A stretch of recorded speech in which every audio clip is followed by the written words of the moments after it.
اردو قومی زبان تحریک کے صدر ظفر اقبال اپل مہمان خاص کی حیثیت سے بزم تسلیم کے زیر اہتمام محفل میلات میں موجود ہیں۔ استاد محمد شہزاد ناگی کی سرپرستی اور محترمہ ہما عمران اور بزم تسلیم کی سربراہ محترمہ تسلیم اکرام بڑی عقیدت اور ارادت کے جذبات کے ساتھ موجود تھیں۔ انہوں نے ظفر اپل کی قومی زبان اردو کی شاندار خدمات کے اعتراف میں انہیں ایوارڈ سے نوازا اور ان کی بے پناہ پذیرائی کی۔ ظفر اپل جیسی عظیم دانشور ملک و ملت کی آبرو کا نشان ہوتے ہیں۔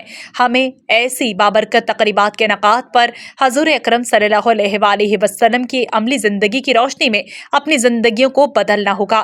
ہمیں مغرب کے دانشوروں سے متاثر نہیں ہونا بلکہ وہ بھی ہمارے چمنستان علم کے خوشائے چین ہیں۔ What does it take to dream, to aspire, to be better every day? It takes vision to pave the way for a better future. It takes discipline to create synergy. And it takes courage to step into the light.